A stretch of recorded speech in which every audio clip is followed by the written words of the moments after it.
welcome to Pioneer Day in Bartow, our county's historical Pioneer Day, Ruth Richards Shinn. That's right. I hope you don't mind me saying that I find your age is 85. It's nice to have a well-qualified pioneer here with us today. Thank you. I understand you're from Lake Alfred. Yes, the big city. And have you been there long? How long had you lived in Lake Alfred? I've lived in Lake Alfred since 1923. 1923. But I came to Florida in 1920 to Auburndale. To Auburndale. Yes. So you had to move about 4 miles over from Auburndale to Lake Alfred. That was a big move, wasn't it? I was in Auburndale just 1 year. My father was a minister of both churches. Presbyterian churches, I understand. Presbyterian church, and we lived in Lake Alfred 1 year, or Auburndale 1 year, and then we moved to Lake Alfred because each church gave him a call to be their minister alone, and he selected Lake Alfred because it was smaller. So you ended up with just one charge. Yes. Yeah, but I expect it was pretty rough on him for a while, wasn't it? Yes. Getting moved. Are you an only child? No, there were 4 of us. I have a sister still living and 2 deceased brothers. And you came from Pennsylvania, was that right? That's right. Came from Pennsylvania. I expect this was a big move for the family, wasn't it? Yes, we came by train with all our furniture and everything. In those days, the freight train was hooked onto the passenger train. Was it pretty accessible to, were you able to get your furniture and your belongings pretty expeditiously? Or yes, they came right with us. Well, that's good. Yeah. That's better than it sometimes is today, I think. Yeah. And we arrived in Auburndale, and it must have been the 20-year warm cycle because all the royal poincianas and jacarandas and poinsettias were all in bloom in December. It was perfectly beautiful. And we don't have any of those anymore because they've been frozen. Right. You see an occasional jacaranda tree, but yeah, not nearly as many. And not any, I don't see any of the red tree, the poinciana. Poinciana. Yes. Seems to me, I remember that there used to be poincianas in the Auburndale area. It was a beautiful place. And so my dad wrote back to the church in Pennsylvania and told him that he heard me say Florida was the nearest to heaven I'd ever get. Okay. Well, that was a mighty fine thing to say, wasn't it? I think we'd all agree. Well, you consider yourself a real Floridian now, I'm sure. Yes, I do. Absolutely. What part of Pennsylvania did your father? Lancaster County. Lancaster County. Yes. We were at Marietta, which is on the Susquehanna River, just a few miles from Lancaster. And that was a much larger church, of course, and a lovely manse. We left to come down to a little tiny cottage. And I don't know what my mother thought about that, but she never complained. For a while there, probably some disappointing feelings, weren't there, about it? But anyway, what was so interesting there is that when the year that we were in Auburndale, I would go with my father on the train to Lake Alfred, and then we would just walk up to the church, and then Mr. Gardner's son had a Pierce Era car, and I thought that was really great, and he'd drive us back to Auburndale after the church service, and then my dad would preach in Auburndale at night. So we did that for a while, and then we went to Lake Alfred, of course, but I had a good time both places. What, about how old were you when you moved to Florida? I was 14. 14? Yeah. And so right away, Dr. Haskell, who was in Auburndale, took over the Red Cross, and he gave us training in life-saving, and I got a certificate that I had saved. Was a life-saving, what do you call it, member? Yes. Of the Red Cross. Did you train over at Lake Juliana by any chance? No, we camped there. Yes. I belong to the Campfire Girls, and they camped there. but I swam in Lake Ariana, and I used to swim across it. Really? Yes, from the eastern shore over to what they called Max Beach at that time. That's quite a swim. Yes, well, Dr. Haskell accompanied me the first time in a boat, but after that I did it by myself. Oh, goodness, you weren't even worried about alligators? No, we pushed them aside and went on. Oh, brave people in those days. What else do you remember as a young woman, a girl? Oh, I remember everything. We had lots of fun in Auburndale, and we met in homes, and also the Episcopal Parish House was the center of all the fun that went on in Auburndale. And my brother helped to put in the electric system in Auburndale with Chess Hewitt, who was a lay reader for the Episcopal Church. And my brother, they became good friends, and they put in, and also they put in a center to get ice. So. Was that a more or less modern refrigeration plant? No, it was, I don't know. Or storage for ice that was brought down? Yes, it was storage for ice, that's right. And I think Auburndale had its own electric company at that time and had not joined Tampa Electric. Well, when you first arrived, were you still using lanterns, lamps, that kind of thing, or did you have electric lights available? I think we had, no, I think we didn't have electricity then. Maybe we did, because Lake Alfred had it before that, so I'm sure Auburndale had some too. But George helped Mr. Hewitt finish up the job, I guess. Oh, good. And then we campfire girls went out to Lake Juliana, and we would camp there with Mr. and Mrs. Robb. And I used to go alligator hunting with the men that would come out there at night. And my job was to hold a flashlight on the eyes of the alligator. How old were you then? Well, I must have been 15 then. 15? Oh, goodness. But anyway. Brave 15. Yeah, that's right. Well, anyway, while I went away to school one year in Philadelphia, when I came back, my folks had moved to Lake Alfred. And, we had lots of fun there. And I went to Winter Haven High School in a private car. Some people went on Peggy. You know about Peggy, the train? No, tell us about Peggy. Well, Peggy was the train that ran between Lake Alfred and Bartow. And when it would come in, now this was just when I first got there, the train would come up from Bartow, and there's a turntable in Lake Alfred, and all the young people and men about town would all come out besides the crew and turn the engine around, and that was lots of fun. So when we'd hear the whistle blow, everybody'd go down to the turntable and help push the train around. And walk it around by hand? Yeah, they walked it around. And then when it started to go back to Bartow, it was going backwards. Right. It went back to Bartow backwards. I see. But anyway, in Lake Alfred, we had a very, very good time there. And my father passed away in 1924. So they had to get another minister then. And you had family, I see. Yes. 3 children? Yes, I have 3 children. And your 2 remaining children live nearby, one in Winter Haven and one in Lake Alfred. One in Lake Alfred. Yes.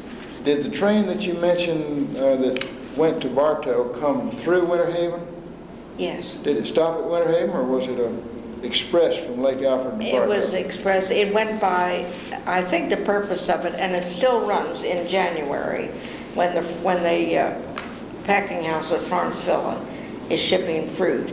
And it also takes materials to that cement place in Lake Alfred. Mm-hmm. So it still runs sometimes, but not very often. Probably doesn't take the same type type of passengers that it took in those days, does it? Oh, that's interesting. And when I lived in Lake Alfred, well, they had a nice park, much nicer than it is today, down on Lake Alfred. And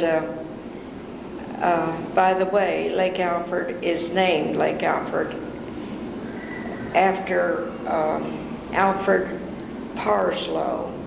Parslow? Yes. And he was the one that helped General Van Fleet put the railroad system in between Jacksonville and Tampa.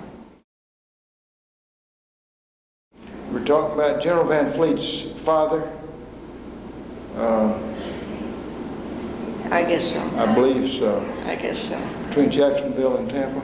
But that's the reason Lake Alfred was finally named Lake Alfred. Lake Alfred. Because it was named Fargo first by Mr. Gardner, and Chubb and Juanita and all kinds of names. Yeah. You've seen a lot evolve in the Auburndale, Lake Alfred area, Yes, haven't you? I have.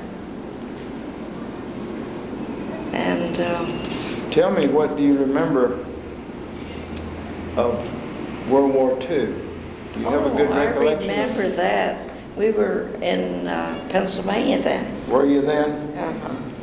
And do you remember anything? No, that was the First World War. The First World War, It was yes. in Pennsylvania, but the second, yes, I remember it well. Do you remember how things were in the community you were in? Yes, I was in Lake Alfred then, and everybody was very patriotic, and we had to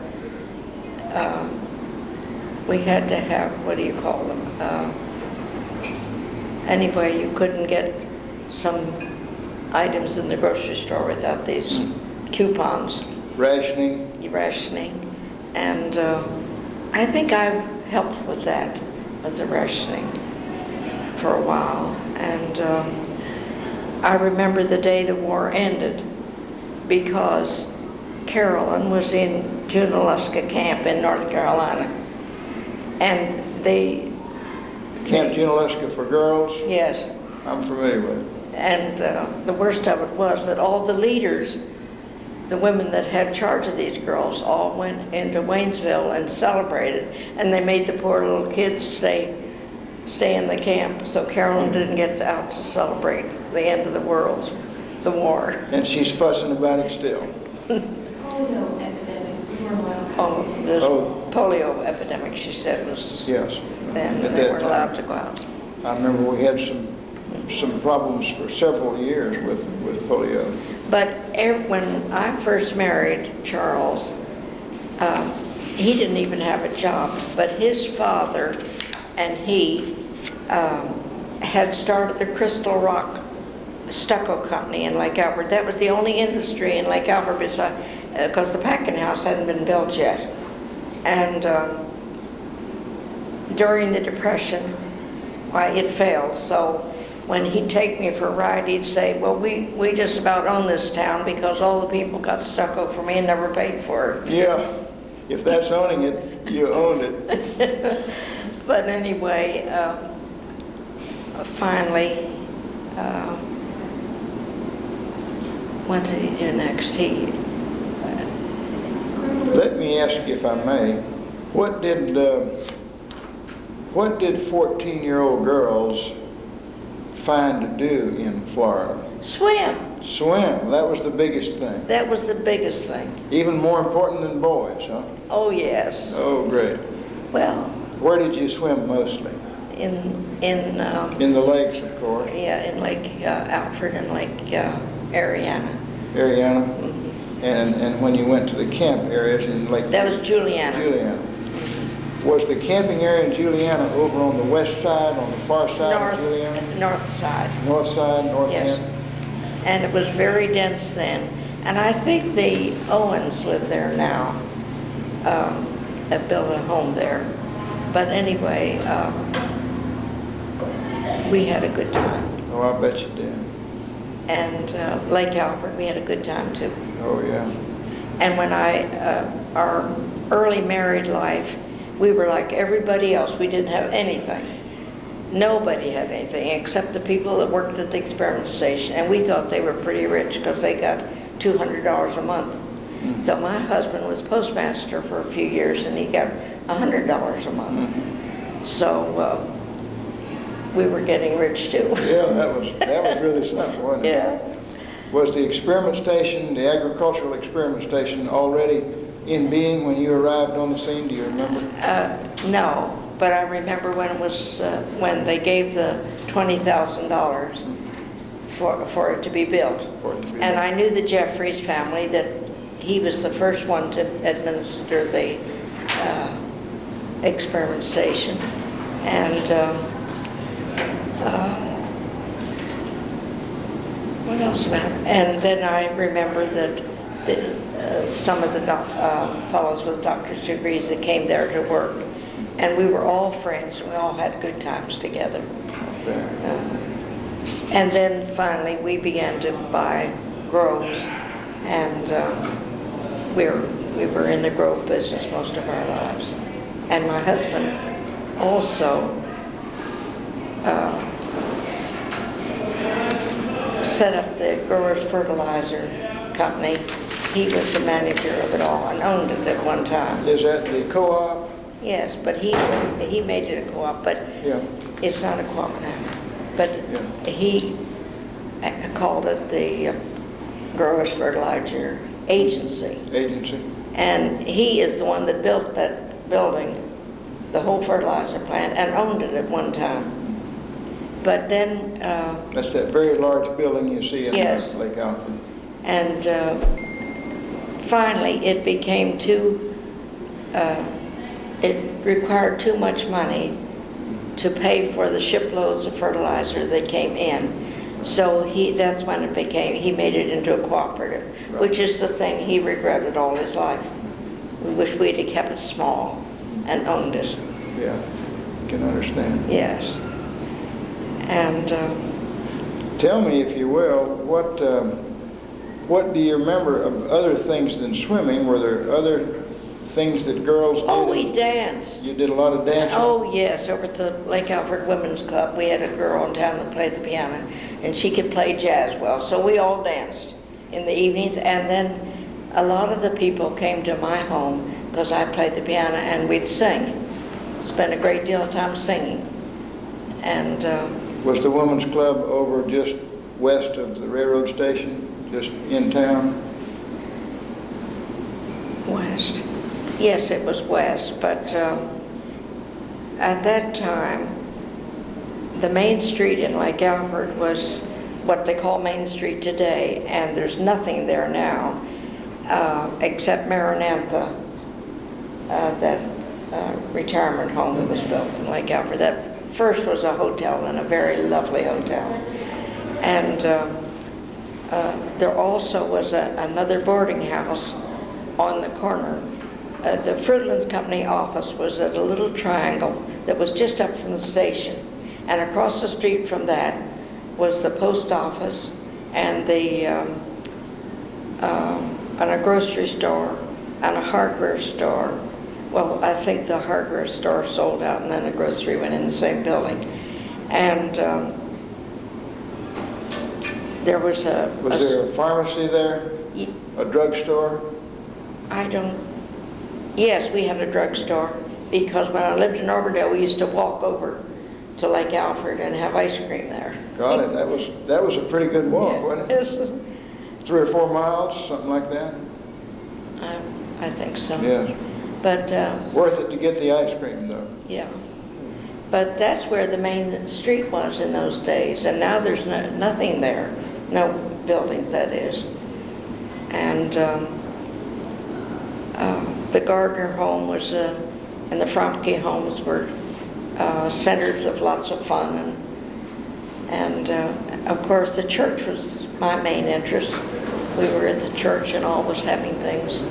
And this was Presbyterian church? Yes, and it's across the church that was built in 1911, I believe, is across the street from the City Hall today. It's still there. Is it still being used? It's being used by, I think Bob Pyle has an office in the back of it, and then there's a dress shop in the front. It's very nice, though. A law office and a dress shop. Yes, that's what's there now. And what else can I tell you? Well, you've given us a pretty good insight, and it sounds like to me that you've had a marvelous time in life everywhere you've been. Yes, I have. Did you do much traveling from Lake Alfred as you grew up there? Did you? Well, I've been to Europe and been to England and all the countries over there. And how about local travel or travel when you were still younger? When we were first married, we used to ride each Sunday afternoon. Was recreation for us. We'd drive on the old road down to Lake Wales from Haines City. And it was beautiful. All the groves had fences around them at that time because they didn't use the big equipment they use now. Right. They used mules, and they could turn around easier. And all the fences had that flame vine on them. It was a beautiful sight. What an interesting thing. And even in town in Lake Alfred, when we first went there, all the houses had fences around them to keep the hogs out, wild hogs. And the flame vine on all of them is very pretty. Big Nonia. And we had, didn't we, in those days we had open range still, and I expect there were cattle that would roam into the groves. Well, that still happened once, I believe, after we moved there, but that was earlier than my life there. But they did bring all the cattle through Lake Alfred, but they would warn them ahead of time. And the people would barricade their houses. Yes. And keep the children in. Yes. Didn't want the children to get lost in the cattle drive. I know it. And the wild boars, they call them, with big husks, you know. Yeah. Wild pigs. Well, they were afraid. Let me tell you a story that happened before my day. Is that all right? We'd love to hear. This isn't during my life there, though. But they were rampant in the town one day, these wild Lake Alfred, wild hogs. And the Cox family lived on the old Auburndale Road in Lake Alfred. But they had a lumber yard, and there was a turpentine still there. And Buddy Cox was a little baby then, and these wild hogs came running through the town and grabbed the dress, because they had dresses on little boys' noses, grabbed the dress and drug that little baby, I don't know how far, in the grove that they had set out there. And Mrs. Cox and Maud ran after it and finally caught Buddy before it hadn't damaged the baby at all. Marvelous. Well, these must have been piney wood rooters or razorbacks. Yes, razorbacks they call them. Razorbacks, yes, goodness. But I only saw the cattle come through once. That was then. Well, they still had a no fence law, didn't they, when I was here? Yes, indeed, because they did it when I was here too. Yeah, and my brother, I remember, and Chess Hewitt were traveling over to Daytona, and they hit a cow and a dent in the front of his Dodge car. I bet it was a sizable dent, too. Yes, it was. Goodness me, I can remember those days. This has certainly been an interesting and rewarding session for me. I've been delighted to have you as our guest. Well, I'm glad to be able to. I'm glad I can remember things. I can't remember people's names, though. Mrs. Ruth Shinn of Lake Alfred, and earlier of Auburndale, and earlier from Pennsylvania when she was about 14. Yeah. Welcome to Pioneer Day. We're glad that you decided to be a pioneer with us. Thank you. I think I really am one. And we hope you'll keep coming back, and we'll see you at least each year here at the Pioneer Lunch in the meeting. Thank you very much. Thanks a million. It's good to have you. Mrs. Shinn's going to tell us about what she knows about a famous hurricane back in the 1920s. Yes, it was around 1925 or 26, and we had a very bad hurricane, and we lived in a two-story frame house, And I will swear that every gust of wind came, picked the house up and put it back down again. But anyway, we survived. But Lake Alfred had a tragedy in that the railroad crossing and the railroad tracks to the, it would be toward the lake, they washed out. And a train came through with oil cars, and it turned over, and all that oil spilled over Lake Alfred, and it caught on fire. So when I awakened, I thought it was the end of the world. It was a terrible thing to happen, though, because much of the property along the railroad track was badly hurt, and my husband's people lived not too far from that lake and that railroad track. But I went through that hurricane, and then I went off to college at Florida State in Tallahassee. The crazy hurricane crossed the state and came back in at Tallahassee, and I was in it twice. The same one? The same one. Same storm? Yes. But you say there was a terrible spill of oil from the cars that went over? Yes. And fire actually on Lake Alfred? Yes. And speaking of fire, Neil Harris had a little restaurant in Lake Alfred, and it caught on fire. And I remember going out, because they didn't have a fire department, of course, they just had volunteers. And when I went out, I saw George Gardner standing on the roof, hacking away at the roof in the middle of all the flames, but he's still living, so he made it. He made it. That's good. Well, thanks so much for sharing about the hurricane experience, particularly at Lake Alfred, and that was in the mid to late 20s. It was closer to 25. 25. Because, no, I went to college in 27, so it must have been in 26. 26. Yes. 1926. Thank you so much. Okay. We're glad to have you.